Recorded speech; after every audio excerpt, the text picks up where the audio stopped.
হয় স্বাধীনতাৰ ৭টা দশক পাৰ হ'ল, কিন্তু প্ৰকৃততে উন্নয়ন কেনেধৰণৰ হ'ল? সততে উন্নয়নৰ ধম্বালি মাৰা বিজেপি চৰকাৰখনৰ দিনত গাঁও অঞ্চলত কেনেধৰণৰ উন্নয়ন হৈছে তাৰ আমি প্ৰতিচ্ছবি আজি আমি দেখুৱাম। মই বৰ্তমান উপস্থিত আছোঁ দক্ষিণ বজালীৰ এটা প্ৰান্ত বালাপাৰাত, আৰু বালাপাৰা বজাৰৰ পৰা যিখন মূল গড়কাপ্তানি পথ নেউলাৰ বিটালৈকে গৈছে, সেই পথছোৱাৰ দৃশ্যময় প্ৰথমে সহযোগীৰ জৰিয়তে দেখুৱাবলৈ যত্ন কৰিছোঁ। এয়া হৈছে এখন গড়কাপ্তানি পথ, আৰু এই পথছোৱা বালাপাৰা বজাৰৰ পৰা 12 নম্বৰ গাড়ী বিঠা হৈ নেউলাৰ ভিতৰলৈ যোৱা এই মূল পথছোৱাৰ বৰ্তমান যি বিধ্বস্ত অৱস্থা আমি সেয়া দেখুৱাইছোঁ। বানপানীৰ পিছত এই পথছোৱাৰ কেনেধৰণৰ এক অৱস্থাৰ কেনেধৰণে বিধ্বস্ত ৰূপ লৈছে সেয়া আমি দেখুৱাইছোঁ। আৰু এই পথছোৱাৰে বৰ্তমানলৈকে যিসমূহ গাড়ী মটৰ ইয়াৰে চলাচল কৰিছে সেইসমূহ এক প্ৰকাৰ যাতায়াত বন্ধ হৈ পৰিছে। তেওঁলোকে অইন বিকল্প যি ৰাস্তা সেয়া লৈছে, তেওঁলোকে এই পথছোৱাৰে বৰ্তমান তেওঁলোকে যাতায়াত কৰাত অসুবিধাৰ সন্মুখীন হৈছে। গাড়ী মটৰসমূহ দুই এটা আহিছে যদিও তেওঁলোকে এই পথছোৱাৰ এনেধৰণৰ এই বিধ্বস্ত জৰাজীৰ্ণ অৱস্থাত সেই গাড়ী মটৰসমূহ ঘূৰি আন ঠাইলৈ যাব লগা হৈছে। এনেদৰে বছৰ বছৰ ইয়াৰ লোকসকলে জমৰ যাতনাত ভুগিছে এই পথছোৱাৰে। আৰু ইতিমধ্যে আমি দেখুৱাইছোঁ, এই চাব পাৰিছে এনেকুৱা ৰাস্তা পথৰ যি অৱস্থা, যদি মটৰ চাইকেল আহিব খুজিছিল তেখেতে পথছোৱাৰ অৱস্থা চাই তেখেতে তাৰ পৰাই কিজানি অন্য ঠাইলৈ তেওঁ ঢাপনি মেলিবলৈ গৈছে। ইয়াৰ কিছু লোক আমাৰ সৈতে আছে, আমি তেওঁলোকৰ সৈতে কথা পাতিম। দাদা, আপোনাৰ ওচৰলৈ আহিছোঁ। আমি পথছোৱাৰ অৱস্থা খুবেই বিধ্বস্ত আমি দেখিবলৈ পাইছোঁ, কি ক'ব? হয়, চাওক, এইটো স্বাধীনতাৰ পিছৰ পৰাই আজিলৈকে এনেকুৱা অৱস্থা, এনেকুৱা পৰিস্থিতিৰ সন্মুখীন হৈছে সাধাৰণ ৰাইজ, আৰু আমি নিজেও ইয়াৰ ভুক্তভোগী হৈছোঁ। কিন্তু এই ক্ষেত্ৰত আমি জিলা প্ৰশাসনক জনাইছোঁ, বাৰম্বাৰ জনোৱাৰ পিছতো আজিলৈকে জিলা প্ৰশাসনৰ কোনো কাণসাৰ নাই।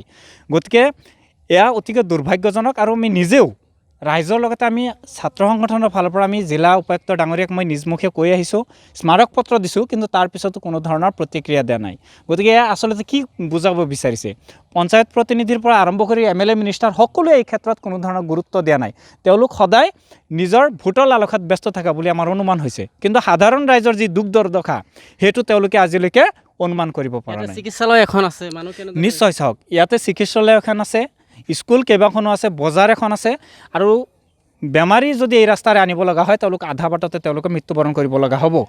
চৰকাৰ প্ৰশাসনক কি আহ্বান জনাব? হয়, চাওক, চৰকাৰ প্ৰশাসনক আমি এটাই আহ্বান জনাম যে যেনেকুৱা প্ৰশাসনে গুৰুত্বহীন দিছে, ঠিক তেনেকৈ অতি কম দিনৰ ভিতৰত যাতে প্ৰশাসনৰ ফালৰ পৰা তথা চৰকাৰৰ ফালৰ পৰা যাতে যথোপৰিমাণে যাতে এটা গুৰুত্বপূৰ্ণ ব্যৱস্থা লয়, তাৰ কাৰণে আমি দাবীও আহ্বান জনাইছোঁ। ঠিক আছে, এইদৰে ইয়াৰ লোকসকলে উল্লেখ কৰিছে যে পথছোৱাৰ দৃশ্য মই আকৌ এবাৰ দেখুৱাইছোঁ কেমেৰা সহযোগীৰ জৰিয়তে। এনেদৰে যি মটৰচাইকেল আৰোহী এগৰাকীয়ে আহিব খুজিছিল, যদি পথছোৱাৰ অৱস্থা চাই তেওঁ কিন্তু ইয়াৰ পৰা অন্য ঠাইলৈ তেওঁ বিকল্প পথ তেওঁ বিচাৰিছে।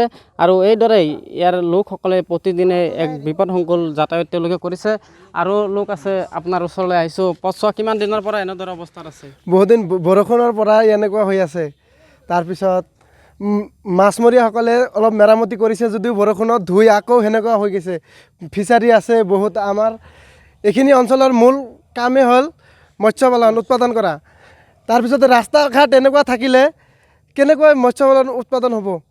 ব্যৱসায়ৰ ক্ষেত্ৰত যথেষ্ট অসুবিধা হৈছে, বহুত অসুবিধা হৈছে।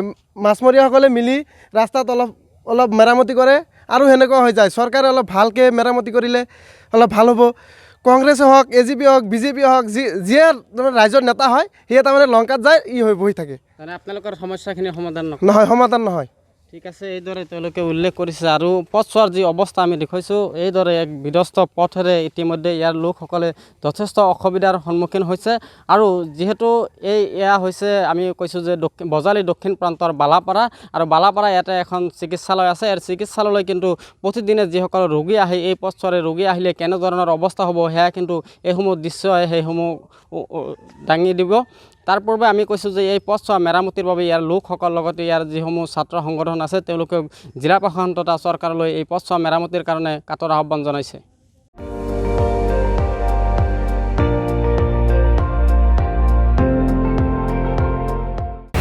আপুনি চাই আছে ND24, সৰ্বশ্ৰেষ্ঠ নহয়, সৰ্বোত্তমৰ দৌৰ।